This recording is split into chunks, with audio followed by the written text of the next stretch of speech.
Welcome to Free Kiwis. I'm delighted today to be joined by my co-host James Kierstead and also Sarah McLaughlin from the Foundation for Individual Rights and Expression. Thank you for having me. Welcome to Free Kiwis. Now, your organisation used to be called something else, but I guess you wanted to keep the acronym. It used to be Foundation for Individual Rights in Education. That is correct. So we kept the acronym FIRE, but then we changed a lot of other things. So now we no longer only do campus work, although we still do plenty of campus work. But now we are a one-stop shop for free speech issues in the United States, so off-campus work as well. So we're doing a lot of lawsuits, we're doing a lot of advocacy work, a lot of research. So if you have questions about free speech in the U.S., we're here to help. Well, it's probably a good place to start because one of the things that I predicted about 2 years ago when we were in the midst of, a whole lot of, for want of a better word, woke censorship going on in our universities was that shortly we'd be defending the left, as it were, from censorship. And I think that's now really started to happen in the US, that the Trump administration is pretty outrageous in its treatment of free speech. Yes. And so probably your focus has shifted along the political spectrum a little bit. Yes, we have had, I would say the last year has been maybe our busiest ever. The number of threats that are originating from the Trump administration are truly, truly incredible. And it's really in every sector of society. So universities, media, television, broadcast, lawyers, it's everywhere, and it's pretty disturbing because, we think that free speech in the United States, we think the First Amendment is the best way you can do free speech in the world. But unfortunately, we're having to do a lot of work to make sure we keep it right now. Yeah, I mean, it's pretty interesting. In some sense, you've always, or someone has always had to be doing that work. I remember being struck when I read Jacob Mchangama's book about the history of free speech, that even the US founding fathers found it pretty difficult to stick to that amendment, having made it. Like within a few short years, some of them were wanting to violate it to get at their political opponents. Oh, yes, absolutely. Jacob's work has been great, and he does a good job of showing that there's nothing really new under the sun, right? We always think that every free speech issue we're having is this new urgent emergency. And it turns out, yeah, maybe some details like the technology is different and the exact speech is different, but we've had a lot of the fights that we're having now in some version throughout history, sometimes even thousands of years ago. It's really incredible. Yeah, and the pattern's always the same, isn't it? When people are oppressed, when they're out of power, they're big fans of free speech because it's a pretty good tool to try to overturn authority, illegitimate authority. Yeah. The minute they get power, it's all different. Yeah, well, free speech is a very good way to fight power when you're not in it. And then when you have the power, suddenly it becomes this pesky little problem that you don't really want to deal with anymore. It's a real hassle. Suddenly find that the things that you really, don't want said are worthy of censorship, whereas before it was completely unreasonable. Yeah, it's funny. I think, both free speech and censorship are kind of innate human qualities. I think we all within us have this desire to express ourselves, to tell the world who we truly are, and maybe to find who we really are. And then kind of hand in hand with that, we have this competing desire to make sure nobody else can do the same thing. And so we really have to fight that strain that we all have, I think, because it's never good for the world, but we all have it, unfortunately. Yeah. So I wonder, so maybe you can build on that. So how do we train this capacity to sort of not obey that voice of censor the other person?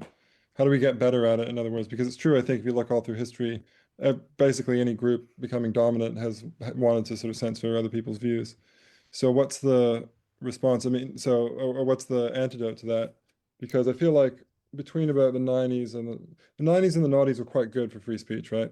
And for some reason we were reasonably good at it, perhaps probably peak liberty in the world in general. Yeah, and I think the origins of the internet, people saw it as this, revolutionary technology for speech, and now I also think it has something to do with Christianity being the dominant ideology for so long, and it was at a time when Christianity was fatally perhaps weakened. It seemed fatally at the time. It was weakened, and something else hadn't arrived to take its place yet. And now I think we've seen the arrival of this progressive ideology, and then like maybe in the past couple of years it's become dominant, the Trumpian ideology. But Anyway, how do we train people to get out of that trap of human nature and actually be more liberal and open-minded? I think there's a lot of things we need to do. I think we need to do a better job of teaching young people from the beginning about the values of free speech, about the importance of, even if you don't like what other people are saying, really understanding why they're saying it, not just even respecting their right to say it, but maybe even understanding that we can learn things from each other, even when we really hate what they're saying. But it's called arguing in good faith, right? But I think, unfortunately, we're teaching young people a lot of bad lessons right now. Like, we're trying to take away their rights to free speech, too. So, of course, how are they going to learn good lessons about free speech? And I think, politically, this is across the aisle. A lot of people have very unhelpfully been casting free speech as this partisan issue, where, they're not explaining that it's some beautiful value that's for everyone. They're trying to cast it as some ugly partisan fight. And I think it's bad for teaching kids, but it's also a lot of adults are starting to absorb that idea of free speech too. And it's been really damaging to defending free speech globally. Yeah. Yeah, I mean, I suppose those people who are kind of not living up to the ideal of free speech, do you think that they know that they're doing it, or do you think that it's just this kind of blind spot? Because that's the interesting thing about these things. People who were defending free speech just a couple of years ago on the right, they've suddenly, turned against it. And for me, it's just like they almost don't see it. Like, I really believe that someone like J.D. Vance thinks he's defending free speech. But then, when it comes to his own side, he thinks, oh, of course it's reasonable to censor people for saying that. I think he's more offended. I think that's the real problem with trying to inculcate the values that underpin free speech, because it runs against a whole lot of cognitive biases, right? So I agree with you. I think a lot of people, probably including Vance, think that they're perfectly reasonable and not inconsistent with free speech, because the carve-outs they want, they align with their views so deeply that any reasonable person must think this. So you're just being perverse if you want to say that. Yeah, and I think similarly to that, people are very good at saying, okay, but that's not actually free speech. I hear this all the time. Right. You say, of course I defend free speech, of course I value free speech, but that thing you're talking about, that's not free speech. So we're very good at creating these little carve-outs in our mind to justify why it's okay to censor the things we hate. And people are so convenient in being like, well, that's hate speech isn't free speech. Misinformation isn't free speech. Talking about God or the state in the way I don't like, that's not actually free speech. That's this other thing. And so, we have all these terms for what these things are: hate speech, sedition, misinformation. And it's so easy for people to say, okay, but it's not a free speech issue. It seems the thing that's cropping up in America right now from the Trump administration is something that actually, to be fair, the other side didn't try, which is the kind of patriotic angle. Like, it's un-American to say this, and we're going to throw you out of the country if you do, if you're not a citizen, that kind of thing. Yeah, what's been happening right now with immigrants and free speech has, I think, been a real attack, A, on the First Amendment, but B, just on the way that we conceive of free speech and what free expression means to Americans. So this is actually something that FIRE has been litigating over the efforts from the Trump administration to use the Immigration and Nationality Act to deport people for expressing views that the government says are damaging to America's foreign policy. In many cases, this has been speech about Israel. But the way that the act is written, it's really broad. Any president, any administration could do this to target any political speech it doesn't like. So FIRE has been suing over that. But the fundamental thing that's at play here is what the First Amendment means and what free speech means in America. So in the United States, and this is important, we don't believe the First Amendment gives us our rights. The government doesn't give us free speech rights. We are innately born with these rights, whether they're from God, whether they're from human dignity, whether you have a humanist perspective on it. This is what rights we're born with. So I don't have these rights because I'm American and the government gives them to me. So you're talking about a negative framing of rights as opposed to positive rights. And this is something that I think has muddied the waters on rights really badly. I remember years ago being asked to sign a petition in support of the UN Declaration of Human Rights, and I wouldn't sign it not because I didn't agree with most of it, but it included, alongside things like free expression, the right to health care, the right to education. Now, those things are good for people to have, but we should call them entitlements, not rights, because they don't operate exactly the same well, way. somebody has to give them to you, right? Whereas free speech you have unless somebody takes it it away. And that's an important distinction. Exactly. And so, the way we look at it in the U.S., the government doesn't give you your rights. Instead, the First Amendment limits what the government can do when you express your rights. And so that's such a key distinction here. And that's the question that comes up when we're talking about immigrants and speech, because immigrants are not citizens. They're not American citizens, but that doesn't mean they don't have free speech. They're human beings, so they have free speech.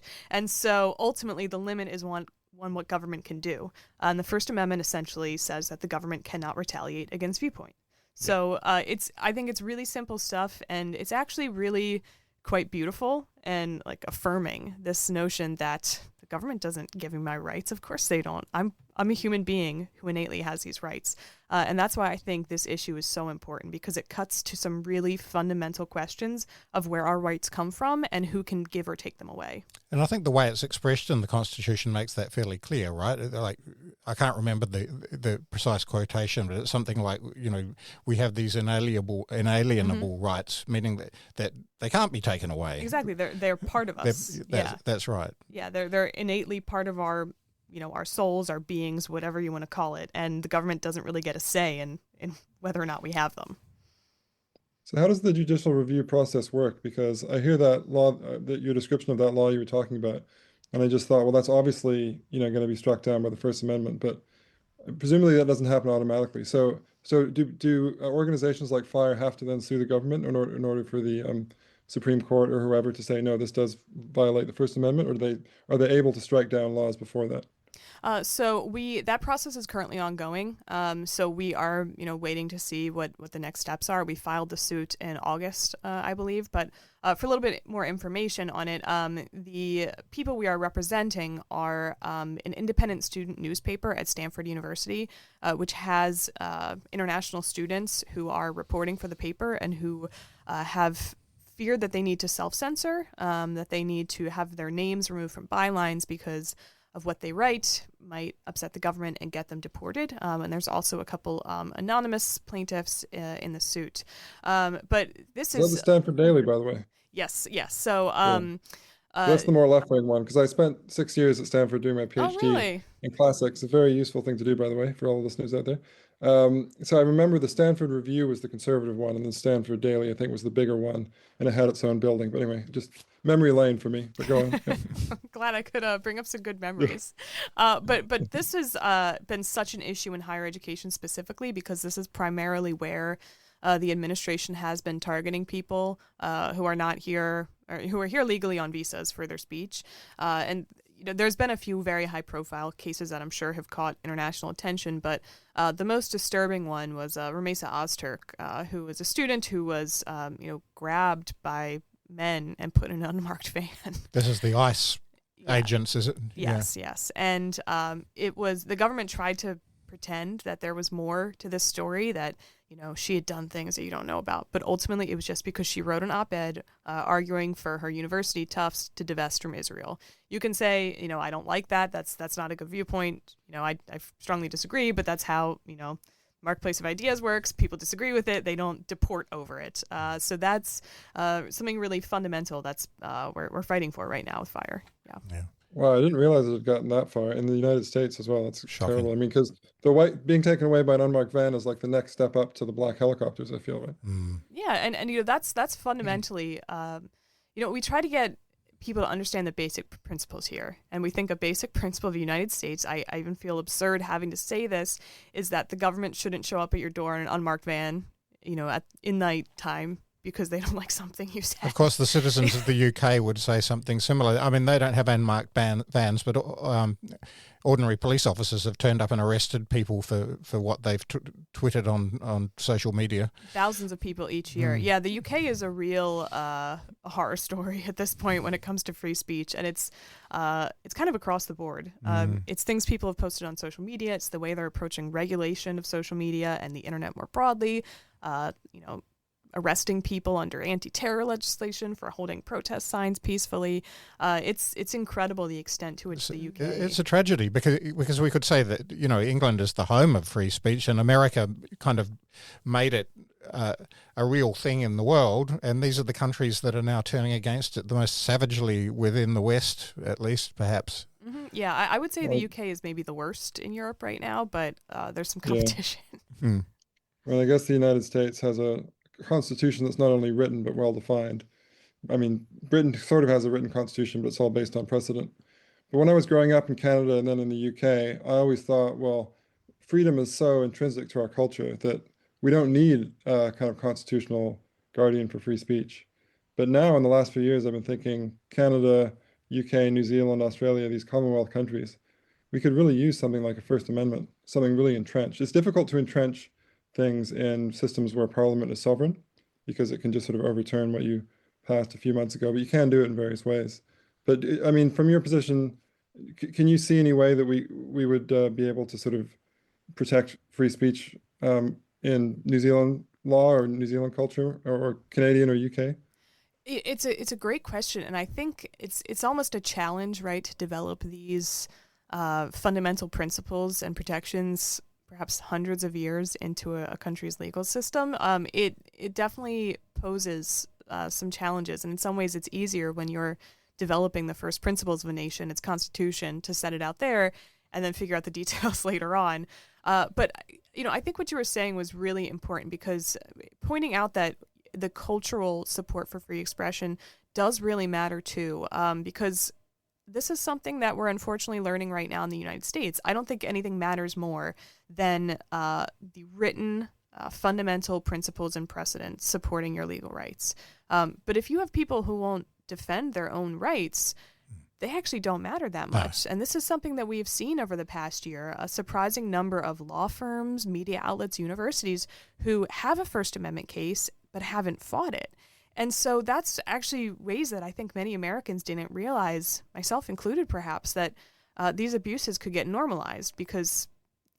Well, they will get normalised unless people do fight for them, because of what I said before. They're counterintuitive, and all of our cognitive biases scream against them whenever our own views are challenged. So it absolutely has to be inculcated and worked on every generation, or it will be lost. Yeah, absolutely. And I don't know what the future of the First Amendment is going to look like if nobody is making the case for their rights, if nobody is saying, okay, I will spend the money and time. And it is a struggle to do it, but that's the only way we're going to have these rights. And I think there's a lot of people in the United States right now who are saying it's a poor business decision, so I'm not going to do it. And that is really dangerous for our country. So it might be good to come back to how we actually do that, because we have to have persuasive arguments. And, you put forward that argument before about free speech being a negative right, that you're born with it, and unless the government comes along and trammels it's just something you have, and I happen to agree with that, but I think that's a very abstract argument for a lot of people. And our colleague Roger Partridge has written recently on this, and I'm persuaded by his view, which is that we have to come up with better arguments for free speech than that if we want everybody to sign up to it. And I happen to think that he's lighted on the right thing to argue for, which is that it's how we develop better ideas. Because obviously, if you and I have a debate in good faith, and you say one thing, and then I point out, actually, maybe you hadn't thought of that, and you listen to that, and maybe come back at me with a different point of view, over time we actually get somewhere better than where we started, both of us. But we have to actually be able to inculcate that discipline as well, because again, all of the things that bubble up from our deep psychology want to fight what we don't agree with. Yeah, I think that's very important. Just how we reach better ideas, how we reach knowledge production. One thing I've been thinking about, I've been having conversations here throughout New Zealand this week with people who are telling me their own experiences with free speech issues, and we were talking about just how basic it is, how vital free speech is just for safety.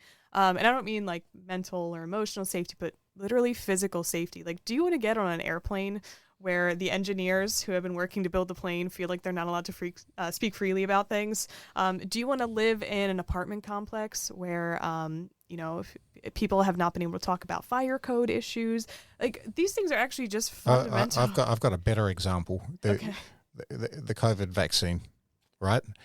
So at the time, I mean, don't get me wrong, I think it saved a lot of lives, but it was also an absolute line call whether it was worth putting it in teenage boys, because they were more likely than anyone to suffer myocarditis from having the vaccine. And they were probably the least likely population to die from COVID. Yeah. But all of that was suppressed at the time. Yeah. Medical professionals were pressured not to tell people about that. And that's really bad for public trust. That's really bad for, convincing people. There has been, I think, a rise in public distrust over other vaccines at this point, post-COVID. Exactly. And I think part of that has been because of, the way people felt that there were not open conversations about the COVID vaccine when it was rolling out. And, I'm looking at the United States. We are now having measles rise all across the country because vaccinations are going down. And these are the real life effects of, people are actually dying because vaccination rates are going down in other vaccines. And that's why it's so important for people to trust that there are free and open public conversations, because even good faith people will lose trust. And then B, it also creates openings for people who have, worse intentions, perhaps, to take advantage of those conversations. So public health is absolutely a great example. And, speaking of COVID yet again, I'm not sure there's a better example of the risks of censorship than the Chinese government censoring information when the outbreak first started. And we had, weeks, perhaps months of censored information about what was happening in the early weeks. It's really a perfect case story of how dangerous censorship is. Yeah, I do like the idea that free speech is crucial for developing better ideas, and I think it's true. My only worry is that it seems that it can close down forms of expression that don't have to do with knowledge or learning, or that don't have a clear epistemic rationale, like a rationale drawn from knowledge, basically. And I think we've seen this in the university. The academics start saying, oh, you can't have that speaker because there's no merit to their argument. What? There's no merit to their argument. Yeah, exactly. I mean, obviously, a lot of the time that's pretty sort of transparent that they just don't like the argument. But actually, I would defend forms of expression. Like I often talk about when I was at Oxford, at the Oxford Union, we would have guests who were academics and brilliant thinkers, but we would also have like Pamela Anderson or some rugby star or something. And and sometimes those people get banned. I don't know if that's a good example, but like the academics will then say, well, there's no reason why this person should be there because it's not building an argument. But there are forms of expression that we want to defend, right? If we're true liberals, that don't involve intellectual stuff. That's my only concern. Yeah, no, I fully agree. And I also think that there's a little bit of humility that it requires, an understanding that perhaps not all of us are going to agree what is an intellectual contribution and what does have merit. And there's a lot of people who think a lot of artistic expression has no merit whatsoever. But there's one Supreme Court case that I really think about a lot when it comes to free speech and the ways that we need to live in a free and liberal society. So there's a case where a man wore a jacket into a courthouse that used a 4-letter word when speaking about the draft. You can probably draw that conclusion on your own. But ultimately, his rights were vindicated in that case. And in the opinion, Cohen v. California, the Supreme Court used this phrase, one man's vulgarity is another's lyric. And I think about that all the time, not just because, I agree with the legal ruling on it, but also it's really powerful, actually, this notion that free speech requires a little bit of humility from all of us, that maybe we actually aren't the sole perfect arbiters of taste and or of what constitutes a valid expression or argument. Exactly. And academics get terribly snobby about this because they're so smart, and the unwashed out there, why would you want to hear what they have to say? Exactly, but go on. Sorry, Mike, at that panel that you were on, the free speech panel, supposed free speech panel at Victoria University of Wellington, do you remember that academic said that the test of whether you should be able to get on campus or not is whether you're arguing in good faith? And then he immediately went on to say, so for example, Bettina Arndt in Australia, I don't know if you know who Bettina Arndt is, but she's kind of like she's kind of men's rights activist, I think. Yeah, but now she's kind of a men's rights activist. So I guess the American equivalent would be someone like Christina Summers. So it's like, I don't agree with everything that Bettina Arndt says, you don't have to, but that to me was a classic example of, he was just saying that she's not arguing in good faith because he didn't like her arguments. Right? And it's really easy for people to do that. And I probably it's funny, kind of like what we were saying about, like, of course I support free speech, but not that. And it's like, well, of course I support good faith disagreement, but not that. Yes, just not hate speech, misinformation, disinformation, or any of those things. Yeah. Or blasphemy. Oh, blasphemy. I write a lot about blasphemy. And, you mentioned the UN earlier, looking at the UN as a source of rights. And this story has sort of gone under the radar, but it's really incredible in the past few years how damaging I think the UN has been to global free speech, specifically on the issue of blasphemy. A few years ago, we had the UN Human Rights Council pass a resolution encouraging countries to essentially pass blasphemy laws. Mm-hmm. And it's really incredible to think about, what years are we in? And we're having fights that feel like they're ancient to a certain extent. But it's really... it's shocking the way that the world is moving backwards. And I just saw an Indonesian member of parliament argue for Indonesia to make more draconian blasphemy laws that include the death penalty. It's shocking that people feel that that's an argument that's reasonable to make today in this world. Yeah. Well, it's good that you remind us of that, because Michael and I have often been focused on this podcast and what's happening in the Anglosphere. And for me, it still is a little bit more shocking than what's happening in Indonesia, just because I feel like it shouldn't be happening here. Like, our societies are meant to be defined by free speech. But so you're right. Maybe we should talk a little bit more of what's happening in other countries, because I think your book is a lot about what's happening in other countries as well. I think we should definitely do that. I'd just like to visit one more kind of instrumental argument for free speech first, though, because I think James has a good point that if you make it all about contesting ideas, then you get into this trap of, is that intellectual enough, or is that a proper kind of argument that's going to lead to that, or is it just somebody being, filth and trash? Another argument, which I think is also quite compelling, is what I call the pressure valve argument. So you might have people who are kind of ranting a lot and really angry, and it doesn't sound like a proper argument. They're just kind of insulting people and being quite hateful. Let's just put it that way. So should we shut them up? Well, my argument is, well, no. I mean, first of all, for the negative rights reason, but if we want a more compelling argument, maybe if we censor them, we'll just make them angrier, and then they might get violent over their ideas. At least if we let them yell and scream, maybe they won't reach for a gun. So when it comes to the pressure valve question, what does it actually do? This is really one of the ways that I've been trying to talk about free speech lately, because I think there's two questions you can ask. The first is it morally or legally right to do this thing? But the second one is, does this actually work? Does it actually produce the outcome that we want? Does it make the world less hateful? Does it truly make the hate disappear? And I think time and again, you can look at history, you can look at recent history, and we see that it does not actually ease the pressure in societies when we censor hate. And one of the examples I like to point to is the difference between some European questions and the United States when it comes to Holocaust denial.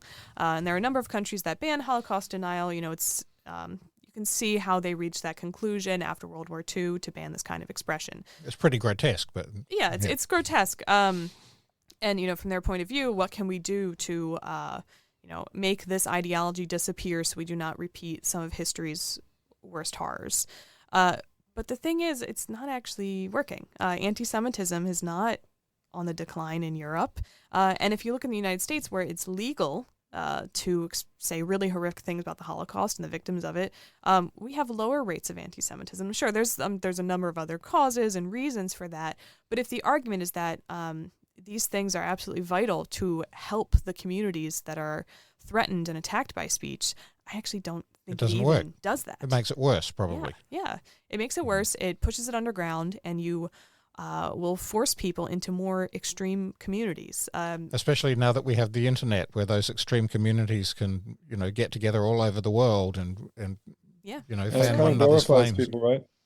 We just had a recent example here in England that there was meant to be this music festival in London with Mr. West, Kanye West, who I believe is now known as Ye or Ye. How do you pronounce that? Ye, I think. Yeah. This shows how I refuse to find out.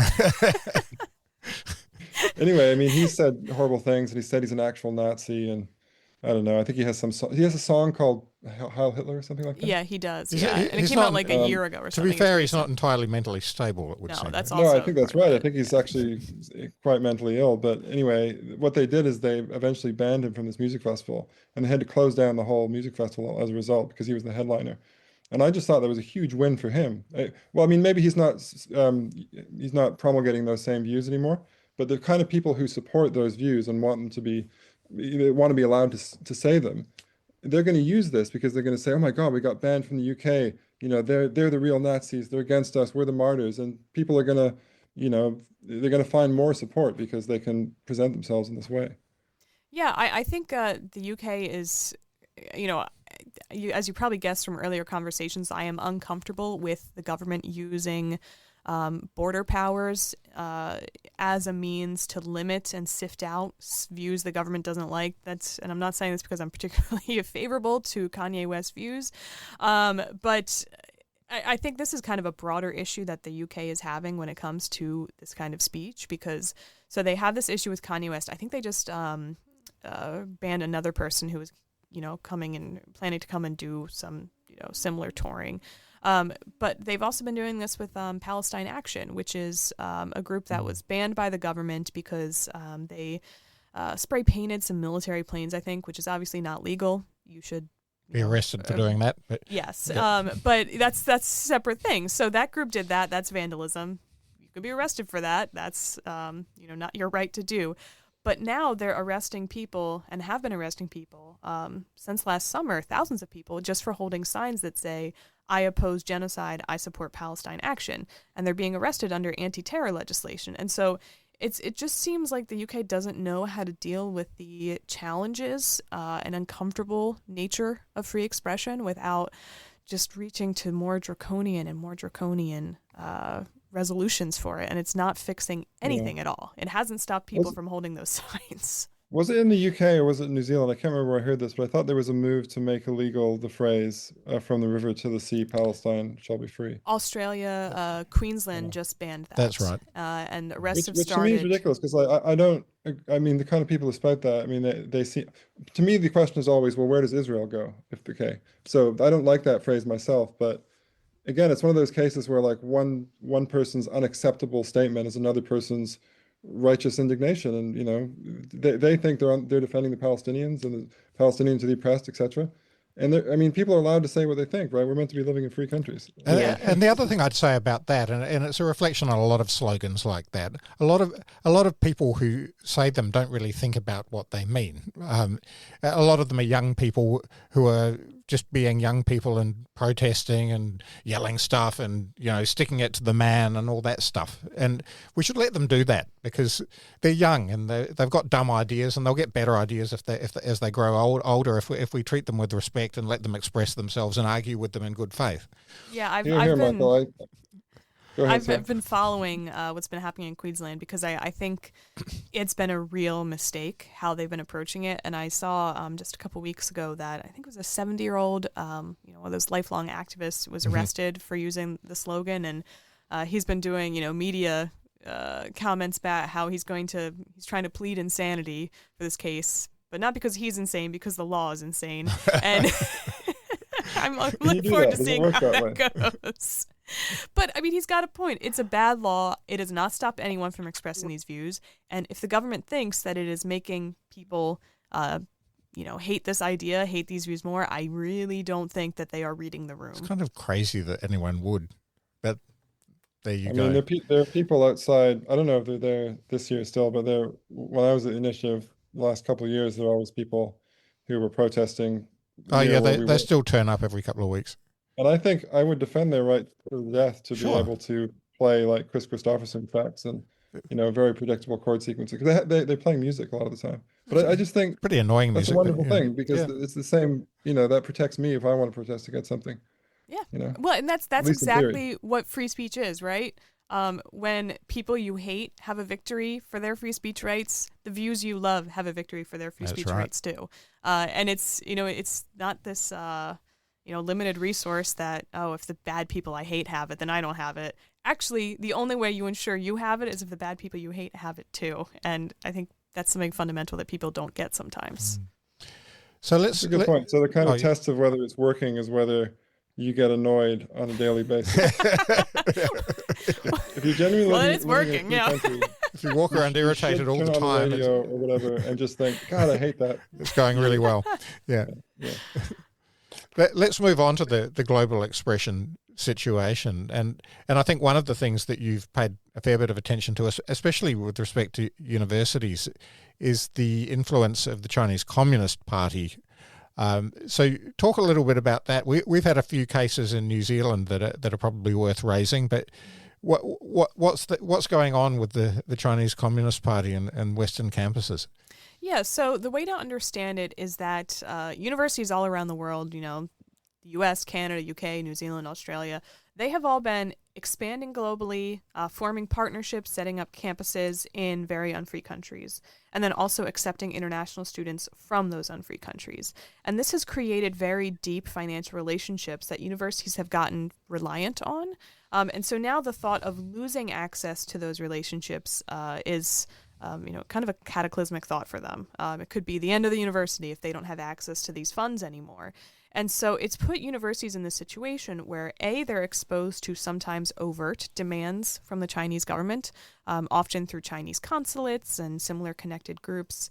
But then also these kind of internalized expectations that universities have absorbed, where sometimes they don't even need an order to censor speech that's critical of the Chinese government. They will just do so because they assume that's what their partner wants and they want to keep the relationship happy. And there's a lot of examples I can talk about with this, but to offer a quick high-profile one, Harvard University, for example, a few years ago, they were hosting a Chinese dissident lawyer on the campus for the year, and he wanted to host an event about human rights in China. Makes sense. But because Harvard's president at the same time was going to be in China to advance Harvard's ties and specifically meet Xi Jinping, a high-level administrator at the law school told him he couldn't because it would embarrass the university to have this kind of event while the president was in China. And so nobody ever told him he had to do that. Nobody told him he had to censor this critic of the Chinese government, but it was something that he just assumed he had to do to protect the relationship. Mm-hmm. So, we have Chinese consulates, connected groups showing up at campuses saying, you can't have this Uyghur speaker here, but we also have, to be a little ungenerous, spineless administrators who are making these calls on their own too. Spineless and ignorant, to be fair, probably. A lot of the time they just don't think it's an important thing. Yeah. Because they don't have any kind of intellectual investment in open debate. They're just running a university. Yeah, and that's also been part of it. The ways that administrators no longer see their universities as institutions with values and purpose, but as just corporations that have a bottom line to protect, and that's part of it too. Because you might think the thing that would embarrass a university the most is shutting down speech to kowtow to a foreign tyrant, right? You would. One might think that. Because I think I probably told you this in the previous interview, but there was a case at AUT, Auckland University of Technology, where the Chinese consulate sent an email to the vice chancellor and his vice chancellor's staff because he'd heard that there was going to be a commemoration of the Tiananmen Square massacre, which was organized by an ethnically Chinese member of the academic staff. And they very swiftly shut it down. And then it hit the press. I can't remember whether any kind of event took place in the end. I think it ultimately didn't, yeah. Yeah, I don't think it did. And if you look at, it wasn't our OIA request, official information request, but somebody put in a request around the time that it happened, and it's all available online. People can go search for it on Google, basically. And it's kind of amazing how keen these people are to sort of honey up to the Chinese consul general. And very quickly they start saying, "Oh, what can we do?" And looking at ways of making sure that the event doesn't take place. Yeah, I read through those emails, and I specifically remember the line from, I think it was a vice chancellor saying, "We have no wish to deliberately offend the government of China." And it's incredible. Is that what a university exists for? To not offend power, to not offend a government? Not in my book, yeah, for me also, personally. there's the thing of like, you throw your own staff member under the bus, right? Like, well, maybe that's not quite the right phrase, but like this guy who is working for you, he's an academic, he's been teaching there. He wants to commemorate this event, which is probably pretty traumatic because a lot of ethnic Chinese, a lot of mainland Chinese who come to New Zealand and free countries are here because they want to live in a free country, They left and for they've a reason. experienced some of the oppression that's taking place in China. And so, he obviously, I mean, I haven't interviewed the guy, but I imagine he now sort of doubts whether New Zealand is the kind of free country he thought he was moving to. Yeah. Yeah, I had that same, I don't know this person's exact view, but I had exactly that conversation with a number of international students from China who were in the U.S. who ultimately were censored by their university or kind of ignored when they expressed concerns about the Chinese government threatening them for their speech. And that was their perspective. And it really disappointed me to hear it that they rightfully, I think, looked at the U.S. as this place where they would finally have a chance at freedom for a little while, finally a chance to explore ideas, read censored material, express themselves. And then they got here and they found out that, land of the free, free speech, academic freedom, all of those things were not fully available to them, and their university didn't really care. And it kind of just wanted their tuition dollars and didn't really want to hear what their concerns actually were and whether they felt censored. Mm. Yeah, in my report also, I remember coming across these horrible examples, actually more in Australia than New Zealand, but of mainland Chinese students. So these young people would come age 21 or 22 or whatever, and they'd be studying in Australia or New Zealand. And then, something would happen back home, like they'd get threats against their family back home, or they had the sense that when they returned, something would happen to them. So, I mean, it's a tough thing to figure out, but is there any way of really protecting these people if they still have links? Because they are going to have family in mainland China, right? Yeah. It is very difficult to ultimately protect them, and fundamentally they are always going to be taking on a vast amount of risk if they choose to engage in this kind of expression, or sometimes even if they're just suspected of doing so.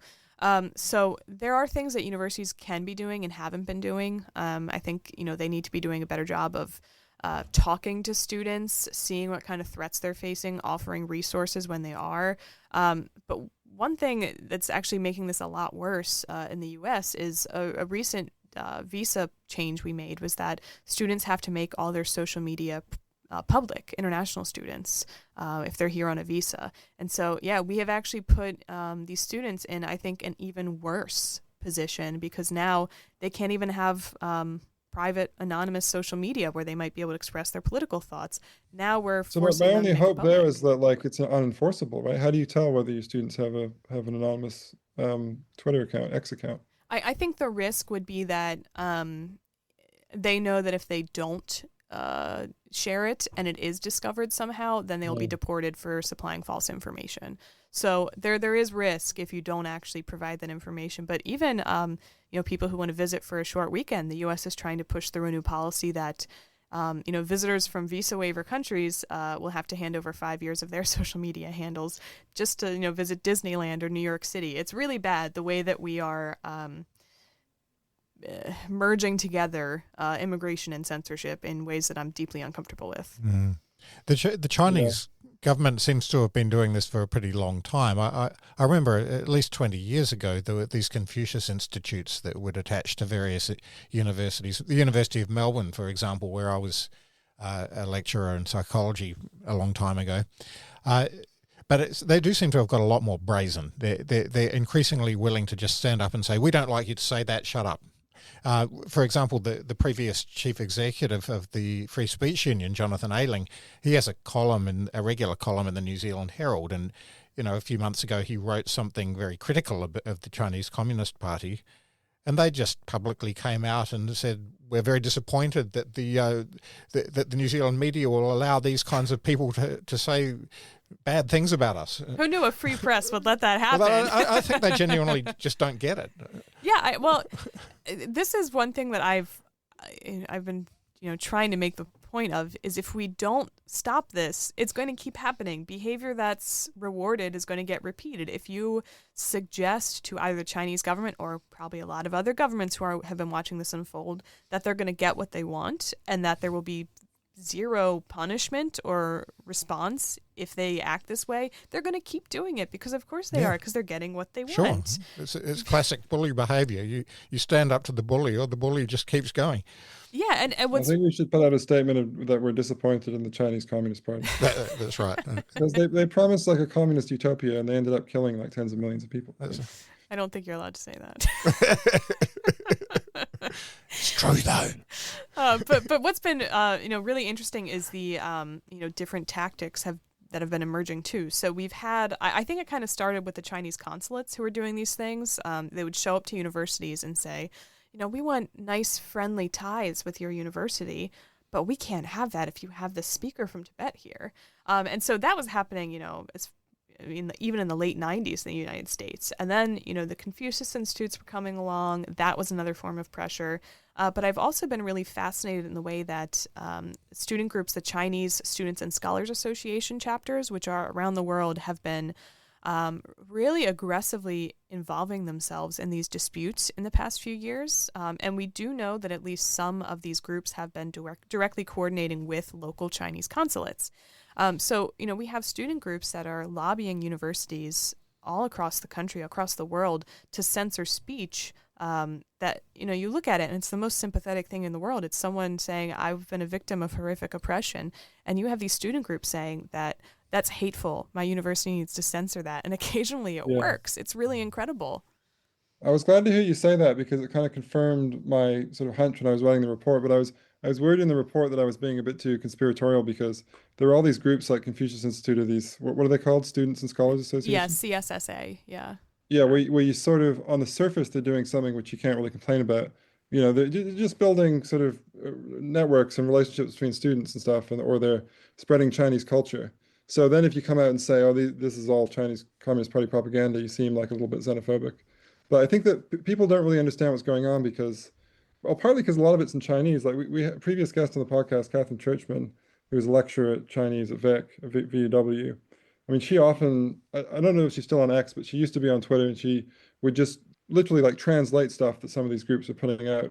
And it was pretty hardcore, full on Marxist communist propaganda. But most people will just, not know that they're using these particular phrases that have been used by the CCP.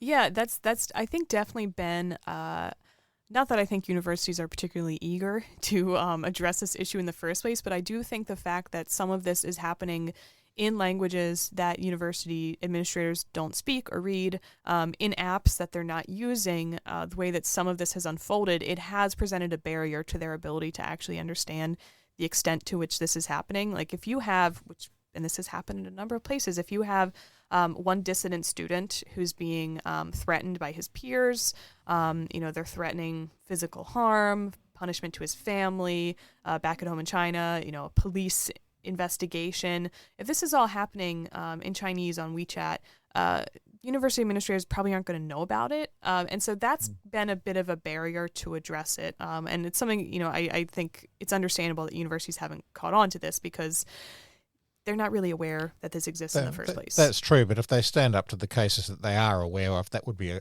a good start. It would, but it's rare. Perhaps we should talk about some other global expression issues, lest people think that you're just against the Chinese government and. I'm against many governments. Yeah, I'm quite interested in some of the stuff you were saying in the last interview about sort of the UAE, like these places like Dubai and Qatar, which have a lot of foreign educational institutions. They have campuses and things like that. And I find that super interesting because I've visited those places briefly. Like I've spent a bit of time in Dubai, just going back and forth between Britain and New Zealand. And it just is very striking, like how relaxed Westerners are there, or they have been until recently. That nothing can possibly go wrong. And then I always sort of read these little cases where, oh, this couple were actually put in prison for years because they were making out on the beach or something, right? So under the surface of like, oh, it's all fine, there is actually an authoritarian regime there. Yeah, there absolutely is. Can you talk a little bit about how that plays out in the educational sector? Yeah, absolutely. So what's been happening specifically in the Gulf states is that their model is primarily that they encourage Western universities to open campuses, usually in kind of like education cities, things like that, where they create entire parts of the country that exist to support Western universities expanding there. So American universities, English universities, things like that. And they get a lot of money from this. So this is, we're talking about maybe $250 million, things like that, to support this new satellite campus. And then you have access to a whole new part of the world to reach these students and get their tuition dollars. So there's a lot that universities gain from it. And so that's why I think they have been jumping in head first without asking, some basic questions about what does it mean to open a campus in a country where homosexuality is illegal and blasphemy is punished by prison time. But eventually those conflicts exist. And in my experience, what I've seen is that when universities meet those conflicts, they are absolutely willing to subvert their values, their stated values of free speech and academic freedom, in order to maintain that lucrative financial tie and sell out some values in the process. Just to give an example here, so this happened at Northwestern University, their Qatari campus, and they were planning to host a speaker, this indie rock band whose lead singer is gay. Then they canceled the event. They said they were going to host it at their American campus instead, and they claimed that there were safety issues and security concerns. And that was supposed to be the end of the story. But this is a little funny. The Qatar Foundation, which is the state-linked body that manages all these campuses, they put out their own statement, and they said that's not what happened. We had this university cancel the event because it didn't correlate with our law and our social customs. And so not only do we have direct evidence that the government is deciding what's allowed to be spoken on this campus, we also know that the Northwestern lied about what happened. And to me, that's actually even the more disturbing part. I think we all expect that that's ultimately going to be the case, that these governments are going to set the rules for what can be said there. But I don't think we would expect that our universities would flat out lie to us, but I think sometimes that has been happening. Well, maybe we would expect it, yeah. My own career, however. So. Yeah. And that's just such an amazing case, though, because in case people missed it, it seems like they were going to have a concert in Dubai, and then they shifted the venue to the United States. Yes. Yeah. They said, so, we'll that's do the that in thing, the US that's instead. like, you hear all these cases where they're sort of like, oh, we couldn't have it, like the Vic free speech event was meant to happen in the hub, this big central area. And then they got some complaints by students, so they were kind of like, oh, we'll put it in a closed lecture hall. And that sort of stuff happens all the time. It's like, oh, there's safety concerns, and sometimes they're not really real. Oh, yeah, we've seen that for decades in the U.S. It's Yeah. the go-to to foreign excuse. censorship. Yeah. But normally they don't move it like across the Atlantic Ocean. That's really It's a big venue change. yeah. Yeah. So, I mean, I guess another thing that we could touch on is the number of countries that are starting to implement social media bans for kids, 16 and under, typically. Now, people can debate whether social media is a good thing for young people to use. Personally, I think it's a catastrophic thing for them to use. I think it's terrible for them, and I agree with Jonathan Haidt's position that it's caused an epidemic of mental health issues. My colleague Eric would disagree with that. He has a different view. But one thing that we agree on is that trying to ban it isn't the way. So can you talk a bit about that? I think you've done some work in that area too. Yeah, this is...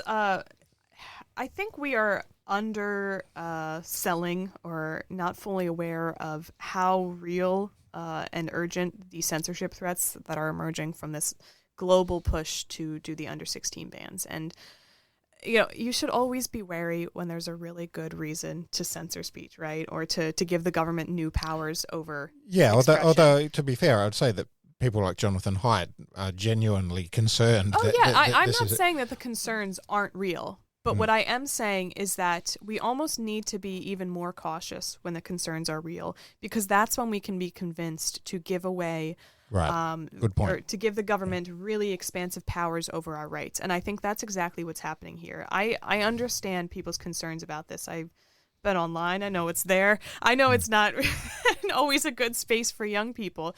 But what we are considering is, I think, could effectively be the end of internet anonymity. And that is terrifying. We've been talking about dissidents, about people who want to just criticize their government. Imagine a world where they know that they can effectively not do that on the internet anymore. And the internet is probably the most important space for free expression at this point in history, and it's only going to be even more so in the future. We do so much online when it comes to our expression. So I'm really fearful of that. And, a lot of people say, okay, well, the government's not actually looking at your ID. They're not actually directly tying what you say to your passport or your ID number. They're using a third-party service. They're all hacked. They're always going to be hacked. They keep getting hacked. The EU rolled out its new age verification app a week or two ago. It was immediately hacked. So we need to go into it under the assumption that this is not actually going to be private information, even if the government doesn't access it. I mean, especially if you consider the internet is already crawling with AI bots that are going to get better and better at hacking. Yeah, absolutely. And I think there's two other concerns that I have. So if you look at Australia, they just released, kind of started this global trend. They released the data from the first few months of the rollout. 7 out of 10 kids under 16 are still accessing social media. So again, going back to the questions about free speech, is it a good idea and does it even work? So we have that going on. So what's the logical next question? And I've already seen this being raised in the UK. Do we have to ban VPNs so kids can't get around of course. the age verification rule? And that is a real landmark moment. If we start having this global conversation about banning VPNs, we're in big trouble. Get into your bunker. It's not going. And then again, you start seeming like you're Saudi Arabia or something, right? Why is the Free West trying to stop people using tools that allow them to be anonymous online? It's what that moment when, the meme, it's like, are we the bad guys? Surely they have to start thinking. And if I could give one more example. So I think, another potential logical endpoint of what these countries are doing, Turkey recently announced that it's rolling out legislation that it expects Parliament to pass that will require everyone to hand over their ID number to operate a social media account. The government will directly have access to knowing every person who's running a social media account in Turkey. And I don't know if they're being totally honest, but they say social media companies are already playing along and that they plan to help roll it out. We are just... Well, Mr. Erdogan won't abuse that at all, will he? Oh, no. The man who wants to jail people for comparing him to Gollum won't at all use that. I mean, never mind him. What about Trump? What about, Starmer? Well, so I would love to add on that because in the U.S., we have actually had the Trump administration abusing administrative warrants to unmask people who have anonymously criticized ICE on social media and even over email. The things that are happening right now when it comes to anonymous speech and talking about the government are really disturbing to me. And I understand that not every country has the same history as the U.S., but anonymous speech is like apple pie for America. It's like this is a core to who we are. The U.S. exists because Benjamin Franklin was writing his Silence Dogood letters, right? Like we fundamentally... the Federalist Papers as well. They're written with Roman pseudonyms like Publius, right? Exactly. Yeah, we have always understood that the ability to separate your name from your words is quite vital to speaking freely. And I worry about what the future is going to look like on that front. I think so. It's interesting because there's a lot of work on this. Like, I feel like a lot of this comes from academia because a lot of people are saying, we want a deliberative democracy and the real reason to have free speech is so we can discuss things. But now there's all this horrible polarization, there's misinformation, there's like trolling, there's misogyny. So and there probably are these problems, right? But in order to solve this, we need to make it so that everyone is just acting under their own name, because then there'll be these reputational effects. Like I won't want to go online and just like troll people if my name is right there. It's so funny because if you look through Facebook, most people are using their real names and they will post absolutely wild stuff in the comments of like AI slop videos. You're like, maybe anonymity is actually fine because people will say this under their real names too. Yeah. Well, I mean, it's a good sign if they will, I would say. And I might also reflect that it's a sign of the health of free speech more generally if people are happy to say things in their own names, but the protection of being able to not do so, to being able to use a pseudonym or an anonymous channel is vital, because free speech is not absolutely healthy anywhere. So and I think the other part of it is that for very good reason when we talk about anonymous speech and anonymous speech online. We're talking about dissent, right? We're talking about the ability to evade government retaliation because of what you say or about institutional retaliation. But, I'm sure all of us have wanted to say something anonymously on the internet before that isn't as, noble as criticizing power, but like maybe it's an embarrassing medical question or maybe we, are dealing with some dispute with a friend and we want to know if we're the right one or they're the wrong one and we want Reddit to decide. Like there are... Or you're just embarrassed like how much you really are on that social media site. So you got a puppet account because but, want people to think you've logged off at 11 p.m. whereas in fact you've been up till 2:30. We're talking about under 16s, for example. There's probably some kids that maybe want to talk about things without their parents knowing the things that they're experiencing. Maybe they'll have parents who are not welcoming or accepting of them. And these kinds of things will hurt those kids too. I mean, people have a lot of reasons for wanting to maybe be able to talk to someone without saying who they are. And we really eliminate that ability at all of our own peril, I think. Yeah. You're right. Actually, and I see the university left is constantly telling us how, gay people get a lot of hate still and stuff like that. And they probably do in certain parts of the States, right? Oh, yeah. So yeah. surely they should be the ones to accept that sometimes you need to not use your own name in your own photo because you might be bullied at school, right? Yeah, absolutely. We all have very good reasons to, have information about ourselves that we're not quite ready to make public yet, but we still need to talk about. And anonymity gives us that bridge to find community without having to share who we are. Yeah, as the foreign correspondent, I can report that the age verification thing on X, at least in the UK, seems to be like really overzealous. So I was looking at someone's account just the other day and had all these images, which were of Greek archaeology, I should note, not of anything else. And they all were blocked by this age verification thing. And I was like, what the hell? So it seems to be sort of going haywire. Oh, so, yeah. It's never perfect, right? The government always sort of says this is going to work seamlessly and things no one will not be able to look at something that they should be able to look at. But things that are made by the government are likely to work worse, in fact. Well, and I saw that because they don't have to. They're not producing it as a product to sell to people. They're forcing it on people. So why would they do a good job? Yeah, it doesn't have to abide by market No. standards or anything.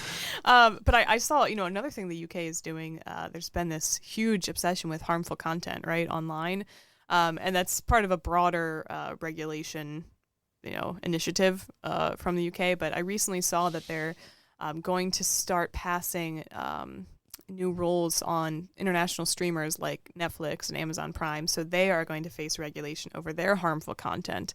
And, what is left to regulate? What harmful content in the world is left to regulate at this point? Okay, well, harmful content, like what about the French philosophers in the 60s that the Cambodian revolutionaries were reading before they started butchering people en masse? I mean, that's a pretty direct line between intellectual content and violence, right? So surely if we're going to look at harmful content, we should start with those guys. Yeah, we never seem to do that, right? Start with Das Kapital, perhaps. Arguably the book that set off the most mass murder in history. Well, certainly much worse than Mein Kampf. The other thing I was going to report from the UK is I think that they're actually not going to put through the under 16 age ban. I think I heard it was being debated in the Lords on the radio the other night. And there was this old conservative who sort of said, look, I don't see what the problem is. We know that this is bad for children, so let's ban it.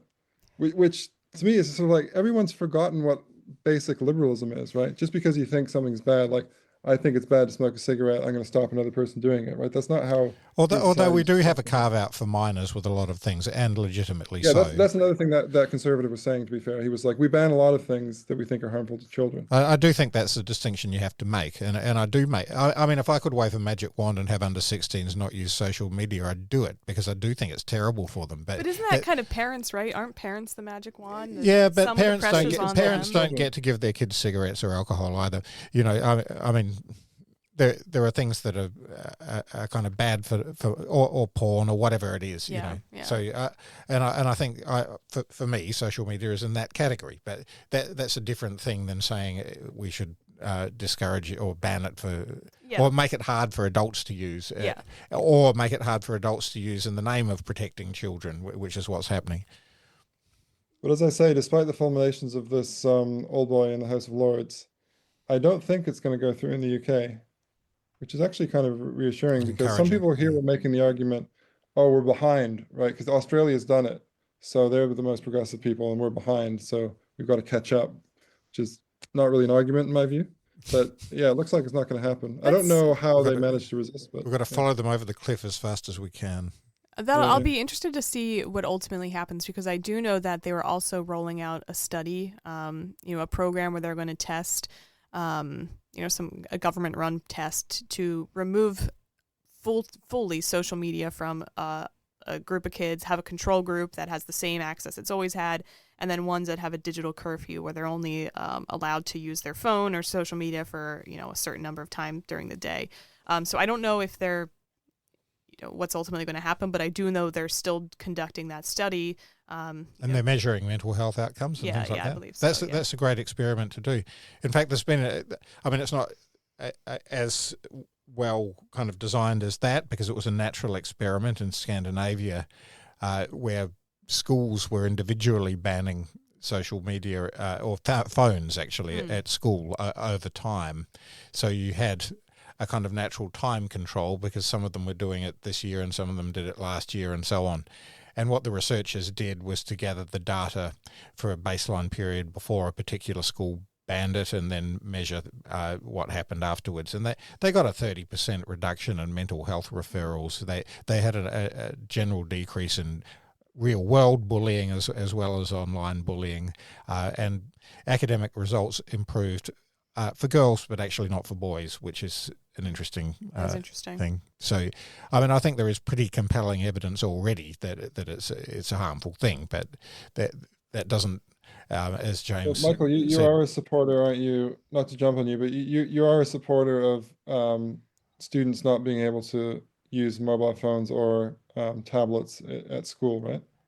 Yes, for multiple reasons, and not just because I don't think it's good for them to be using social media. There are good educational reasons. Especially for younger children, after the age of 12 or so, young people should be using devices for certain tasks and learning to use them and so on. But we for educational reasons, earlier than that, it's not great for them to be on screens at all. But at home, I'm a bit more comfortable with that kind of thing because it's sort of one particular environment, right? But I think when we're talking about the state, it's everybody, and I think with a liberal state, you really want to be keeping people's options open. That's the whole point of a liberal society. I agree, but again, if there's something that's harmful for minors, then we have always made an exception, and we do have to be prepared to do that. What have they done in the States, by the way? So it's kind of piecemeal. So we have different states passing different legislation, some worse than others. That is an ongoing fight, and it will be an ongoing fight, I suspect, for a very long time. But it's one, FIRE, we have a growing tech team where we're looking at these issues, not just when it comes to social media, but also AI legislation. There's going to be really, and there already are really pressing and somewhat new questions about the First Amendment that originate from emerging technologies and how the government addresses them. So I expect that to be a very rich area for discussion and probably litigation in the coming years. All right. Well, we've done more than an hour, so we should probably. Can I just ask? Can I just ask one more question? Go ahead. Please do that. And it might be a good one to close on because I should say at the end of this, I'm full of admiration for FIRE. Actually, I still get FIRE's emails. I unsubscribe from most things, but I still get FIRE's emails. I'm very flattered. I'm really impressed by it. You guys are very even-handed. So I guess the final question is going back to what we were talking about right at the beginning of like how do you build a culture of free speech? So how do you guys do it? Because I've been in a lot of groups that think they're being even-handed and stuff. By the way, the initiative is also very good at this. Universities less so. But like, do you deliberately like hire people with different points of view, or like how do you make sure that it's not going to become a right-wing group or a left-wing group? So we have this this phrase that we've been using pretty regularly, and it's that we have to be willing to drive the bus into the wall. But it essentially means that we have to be willing to take really severe feedback, anger, retaliation, donors saying, screw you, I hate that you're doing this. But we need to be willing to take a lot of hits for standing by our nonpartisan nature. And so that's always just been our guiding philosophy. So when you start from that point, it's pretty easy to, say, this has always been how we're doing things, and we're not going to change it for anybody. But also, we do have a lot of people from really different backgrounds, really different point of views. I work with a lot of people who I have very fundamental disagreements on politics, on religion, all kinds of things. But it definitely makes us all better because, all of us, myself included, we have blind spots when it comes to free speech. And, we can say, maybe we don't need to take that one, right? But when everybody has different blind spots, we can keep each other honest. And so I think that's been really good for us. And we're all very different people. And if anything, that makes free speech advocacy better and more fun. So it works. Well, Sarah McLaughlin, thank you very much for joining us today. Just before we close, I should very much thank the Free Speech Union for bringing you out here and for having you come on our podcast.